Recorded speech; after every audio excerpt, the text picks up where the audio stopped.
রহমতের নবী বলেন, আমি গাইবের মালিক না। গাইবের মালিককে قل لا يعلم من في السماوات والأرض الغيب إلا الله। আল্লাহ বলেন, হে নবী আপনিই বলে দেন, আসমানের কোন বাসিন্দা গায়েব জানে না, জমিনের বাসিন্দারা গায়েব জানে না। কে জানেন? ওয়াজ বয়ানও এটা আসল না, অনেক লোক ওয়াজের প্যান্ডেলে হওয়াটাও আসল না। এত লোক এখানে আইসা বয়ান শুনেন, আর ফজরে যদি মসজিদ খালি হয়ে যায় কোনো লাভ হবে না। রহমতের নবী বললেন, চাচা যদি আমি বলতে পারি হাতের মধ্যে কি আছে, কি পুরস্কার দিবেন? বলে, আমি এখন কালেমা পড়ে নবী মানব। নবী বললেন, আমি বলতে জানি না। তবে নবী একটু বললেন, হাতের মুষ্টিতে যা আছো তোরা একটু আওয়াজ দে। সাথে সাথে পাথরগুলো কালিমায়ে শাহাদাত পড়া শুরু করলো। সুবহানাল্লাহ। না যেই পরিমাণ বিড়ি টানেন, গালি গীবত, গীবত তো এখন ভাতের মতো হয়ে গেছে। একা একা গীবত করে, মোবাইলে গীবত করে, স্ত্রীকে বসায় গীবত করে, সন্তানের সামনে গীবত, নিজেদের মধ্যে হাসতে হাসতে অমুকে খারাপ অমুকে খারাপ। একটা মানুষ খারাপ, পুরা খারাপ না, কোনো না কোনো একটা ভালো গুণ তার থাকে, জীবনেও ভালোটা বলে না, সব খারাপ খারাপ খারাপ। এই যে গীবত করা। সাহাবী বসে আছেন রসুলের সামনে, একজন উঠা চলে যাইতেছেন, আর একজন নবীর সামনে ওর বদনাম বলতেছে। নবী বলে, তুমি তাড়াতাড়ি খিলাল করো, তোমার দাঁতে গোশত ঢুকছে। নবী বলেন, সাহাবী বলেন, 1 মাস গোশত খাই না, আপনি খিলাল করতে বললেন? এই যে ভাইয়ের বদনাম বললা, গীবত করলা, আল্লাহর কোরআন মরা ভাইয়ের গোশত খাওয়ার সমান, তো গোশত খাইলে তো খেলাল করা লাগে। তাহলে কি পরিমাণ গীবত! মসজিদে গীবত, মাদ্রাসায় গীবত, রুমের মধ্যে অল টাইম গীবত। সেই জবানে সুবহানাল্লাহ আসা বড় কঠিন। আবু জাহাল যখন দেখলো পাথরগুলো কালেমা পড়ে, পাথরগুলো মাটির মধ্যে ফালায় দিয়া বলে, মুহাম্মদ আমি জানতাম না তুমি এত বড় জাদুকর। এবার বুঝেন হেদায়েত কত কঠিন জিনিস। 13টা বছর আবু জাহাল রহমতের নবীকে দেখেছে। যেই নবীকে দেখার জন্য গর্তের পিপিলিকা কাঁদে, গর্তের সাপ কান্না করে, রহমতের নবীকে এক নজর দেখবে। আর আবু জাহাল সামনে বসে 13 বছর রহমতের নবীকে দেখছে, এরপরও কালেমা পড়ে নাই। এর নাম কফাল, এর নাম। আর অন্যদিকে 27 বছরের যুবক তরবারি নিয়ে যায় আমার নবীরে জবাই করার জন্য। গিয়া নবীর চেহারা মোবারক দেখা মাত্র তরবারি ফালায় বলে, ও রহমতের নবী, তরবারি আনছিলাম আপনার গর্দান কাটার জন্য, আপনি আমার গর্দান কেটে দেন, তবে তার আগে কালেমা রশি আমার গলায় পড়ায় দেন। কয় বছরের যুবক? কে সেই যুবক বলেন? জিন্দেগি মে বন্দগি তু কর নাহি,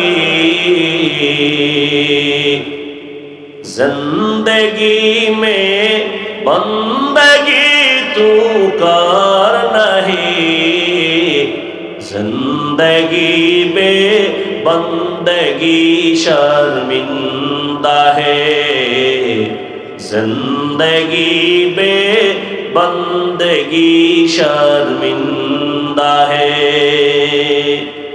यहाँ हम सब मुसाफिर दिल ना लगा, अहले दिल की नजर से रूह करता जा, यहाँ हम सब मुसाफिर दिल ना लगा, अहले दिल की नजर से रूह करता जा। शाह दौलत सब फकीर घर नेक नहीं, शाह दौलत सब फकीर घर नेक नहीं, जिंदगी में बंदगी तू कर नहीं, जिंदगी में बंदगी तू कर नहीं, जिंदगी बे बंदगी शर्मिंदा है, जिंदगी बे बंदगी शर्मिंदा है। হেদায়েতের মালিক 13টা বছর নবীরে দেখলো, কালেমা পড়ে নাই। নাম কি?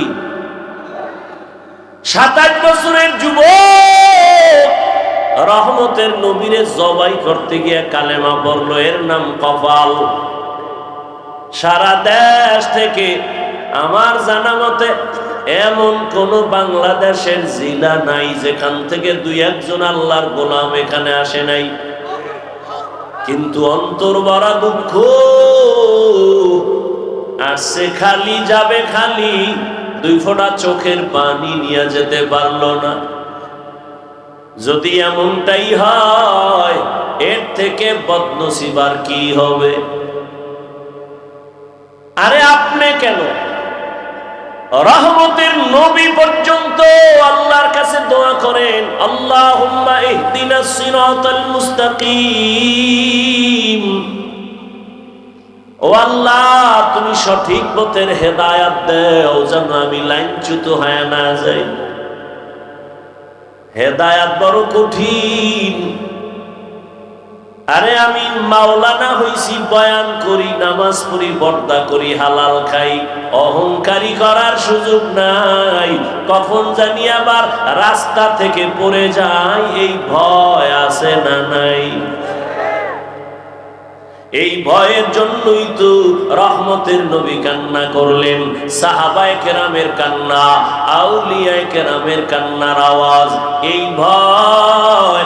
ইমামে আজম আবু হানিফা রাহমাতুল্লাহি আলাইহি রাস্তা দিয়ে হাঁটতেছেন, হঠাৎ তাকায় দেখে রাস্তায় হালকা বৃষ্টি হয়, একটা ছোট বাচ্চা পড়ে গেছে, পিছলাইয়া পড়ে গেছে। আবু হানিফা গিয়া ওই বাচ্চাটারে ধরা শুরু করলেন। বাচ্চাও তো সেই বাচ্চা, দেখ দেখাই আমারে ধইলেন না, আমি পড়ে গেছি, আপনি এত টেনশন কেন? আমি পড়ে গেছি, আমাকে ধরার এত টেনশন করেন? আপনি আপনাকে ঠিক রাখেন, আপনি পড়ে যায়েন না। কারণ আমি গ্রামের এক বাচ্চা যদি পড়ে যায় কোনো ক্ষতি নাই, আর আবু হানিফা যদি পড়ে যায় গোটা দুনিয়া পড়ে যাবে। লাকাদ জানাল বিলাদ ওয়া মান আলাইহা ইমামুল মুসলিমিন আবু হানিফা।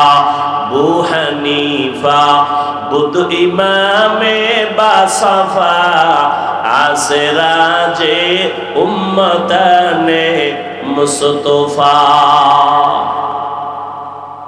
অহংকার, কিসের অহংকার? আমি বড় আলেম, বড় মুফতি, বড় মুহাদ্দিস বলে কত তুমি বড়, তুমি কি শাহ ওলিউল্লাহ মুহাদ্দিস হয়েছো? বলে না। তুমি কত বড় আধ্যাত্মিক জগতের রাহবার হাজী এমদাদুল্লাহ হয়েছ বলে অবদূরের কথা কল্পনাও করা যাবে না। কে সে হাজী এমদাদ? জীবনে দুই পাও সোজা করে ঘুমায় না, বসে না, কারণ আল্লাহ তারে মারিফতের এমন নিয়ামত দান করেছেন। হাজী এমদাদুল্লাহ পাও খুলে না, যেদিকেই পাও খুলে ভয় পায় বেয়াদবি হবে, আমার আল্লাহর কুদরত দেখা যায়। আল্লাহওয়ালাদেরকে আল্লাহ এরকম স্পেশাল পাওয়ার দেন, এই পাওয়ার সাধারণ কাউকে দেন না। এই পাওয়ারের নাম কোরআনের ভাষায় ফুরকান, রসুলের হাদিসের ভাষায় এই পাওয়ারের নাম ফেরাসাত। আর এই পাওয়ার আল্লাহ মুত্তাকি যারা তাদেরকে দেন, কোন গুনাহগারকে দেন না। আমাদের সমাজে অনেক পণ্ডিত, ভালো করে কথাটা মনে রাখবেন, পারলে লিখে রাখবেন, নামাজ নাই, রোজা নাই, হারাম খায়, আর সে স্লোগান দেয় আমি ইসলাম চাই, ইসলাম সমাজে বাস্তবায়ন করব। আল্লাহর জাত ও সিফাতের কসম একবার, ওয়াল্লাহি দুইবার, বিল্লাহি তিনবার, তাল্লাহি। কথাটা লিখে রাখবেন, ওই পেস্টুন লাগাইছে না, এরকম ব্যানার করে করে লিখে রাখবেন যে কথাটা বলতেছি। আজীবন তিনবার কসম করে বললাম, ভালো করে লিখে রাখবেন। আল্লাহ পাক কোনদিন ইসলামের পতাকা কোন বেনামাজি, সুদখোর, ঘুষখোর, হারামখোরের হাতে দিবেন না। কোনদিন কোন সুদখোর, ঘুষখোর, বেনামাজির দ্বারা এই জমিনে আল্লাহ ইসলাম কায়েম করাবেন না। যদি কোন সুদখোর, ঘুষখোর, বেনামাজি বলে আমি ইসলাম চাই, ধোঁকাবাজ। ভালো করে লিখে রাখবেন, কোনদিন আল্লাহ কোন বেনামাজি, কোন হারামখোর, আল্লাহর দুশমন দিয়া ইসলাম বাস্তবায়ন করাবেন না। যদি আল্লাহ যদি সেই চিন্তাই করতেন যে আমি আল্লাহ পাক যারে তারে দিয়া কাজ করায় দিব, না, ইসলাম আপনার কাছে ইজারা দেয় নাই, ইসলাম কোন ব্যক্তির কাছে ধরা না, ঠেকা না। যদি ঠেকা হতো তো আমার রহমতের নবীকে আল্লাহ নিতেন না। নবীরে আল্লাহ নিয়ে গেছেন, সেই তো দিনের বাহক, সেই তো আদর্শ রেখে গেলেন, কোরআন আর তার উপরে আসছে। ১৫০০ বছর চলে গেছে, দিন বন্ধ হয়ে গেছে। আল্লাহ বুঝাই দিলেন, তুমি মনে কইরো না যে আমি হাফিজুর রহমান না থাকলে ইসলাম থাকবে না, চরমনার হুজুর না থাকলে ইসলাম থাকবে না, তাবলিগের মুরব্বীরা না থাকলে ইসলাম থাকবে না। না, সব যদি গুনাহগার হয় আমি সবগুলোরে মাইরা নতুন মানুষ বানাবো, বানাইয়া আমি আল্লাহ তাকে তৈরি করে ওর দ্বারা ইসলামকে হেফাজত করব। তারপরেও কোনো বেনামাজির হাতে ইসলামের পতাকা দিব না। অতএব যারা স্বপ্ন দেখে, নামাজের খবর নাই, পর্দার খবর নাই, হালালের খবর নাই, এরা যদি স্বপ্ন দেখে ইসলাম কায়েম করবে, মিথ্যাবাদী, ধোঁকাবাজ।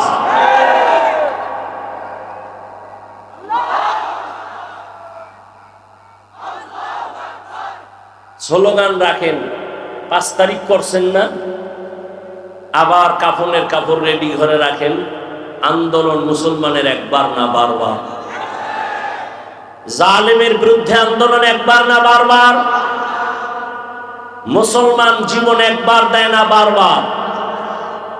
আপনারা স্বাধীন স্বাধীন বলে ঘুমাচ্ছেন, যদি দেশ স্বাধীন হয় চট্টগ্রামে আইনজীবীর গলায় ছুরি লাগায় কে? মুসলমান তো স্বাধীন বলে ওই দিন আনন্দ করবে যেদিন ইসলামের স্বাধীন হবে। নাক টেনে ঘুমাও কেন? মুসলমান স্বাধীন বলে ঘুমাবে স্বাধীন যেদিন এই জমিনে উলামায়ে কেরাম সিনাকে টান করে দ্বীনের কথা বলবে, কোন বেনামাজির অনুমতির দরকার হবে না। মুসলমান স্বাধীন বলে স্বাধীন ঘুমাবে যেদিন এদেশের প্রত্যেকটা মসজিদ আর মাদ্রাসার কমিটির মধ্যে কোনো বেনামাজি থাকবে না, সুদখোর থাকবে না, ঘুষখোর থাকবে না, দুর্নীতিবাজ থাকবে না, চাঁদাবাজ থাকবে না।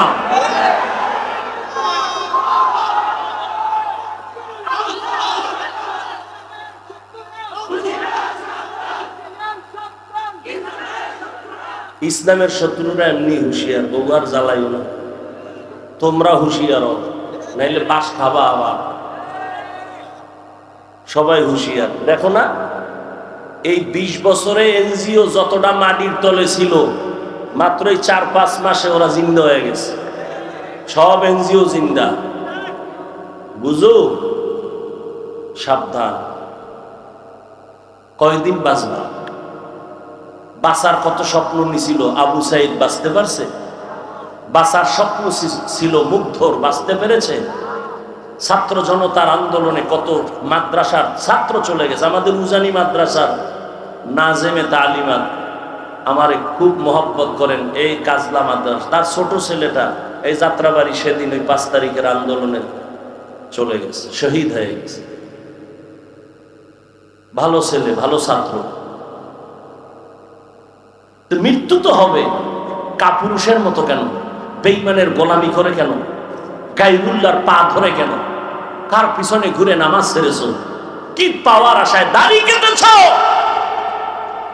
শিয়ালের হাতে মুরগি দিয়া কয় 3 দিনের আমানত। শিয়াল কয় দোয়া চাই, মাফ চাই। 3 দিন কেন, 1 দিনও না? জিন্দা কেন, মরাও দেওয়া হবে না। শিয়ালের হাতে মুরগি দিলে যা হবে, ধর্মের চাবি সুদখোর বেনামাজির হাতে দিলে তো তাই হবে। দিছে কারা? জিব্রাইল। বেনামাজি হারামখোরের হাতে ইসলাম ধর্মের চাবি দিছে কারা? জিব্রাইল। কে দিয়েছে? আমরা কিন্তু লজ্জা লাগে। ভোটের আগের রাত্রে টাকা খাইতে লজ্জা লাগে নাই? সারাদিন স্লোগান দিছি ইসলাম চাই, ভোটের আগের রাত্রে টাকা খাইয়া সকালে কিবলা আর একদিকে ঘুরাইয়া দিছে। এই হলো মুসলমানের হালাত। আল্লাহ হেদায়াত দান করুন। জাতির মাথা আইওয়াশ করে ফেলেছে বেঈমানেরা, নাস্তিকেরা। কি বলে? হুজুর ওয়াজ করবেন, কোন রাজনীতি করবেন না। মানি হলো ধর্ম আর রাজনীতি দুইটা আলাদা। আমি বলি চিনি আর পানি যেমন এক, মিলাইলে আর আলাদা করা যায় না, ঠিক রাজনীতি আর ধর্ম এক, এটাকে আলাদা করা যায় না। হ্যাঁ, তোমার ধান্দাবাজি আর চান্দাবাজি এটা ইসলামে নাই। মানুষ জবাই করা, মানুষের বাড়িতে আগুন লাগানো, এগুলো ইসলামে নাই। ইসলামে আছে কি? মালিক যেই প্লেটে খাবে, গোলাম সে একই প্লেটে খাবে। ইসলামী রাজনীতি কি? কর্মচারী কাজ করতেছে, তুমি তার ঘাম ঝরার আগে বেতন দিয়ে দাও। আর চান্দাবাজি ধান্দাবাজি রাজনীতি কি বলে? বেতন পরে। এবার নামছে আন্দোলনে, পুলিশ কয় ভিড়াও। মহিলারাও আন্দোলন করে, পুরুষেরাও করে। ন্যায্য অধিকার, বেতন চায়, পায় না। কার পিছনে ঘুরতেছো? সে তোমার বন্ধু না।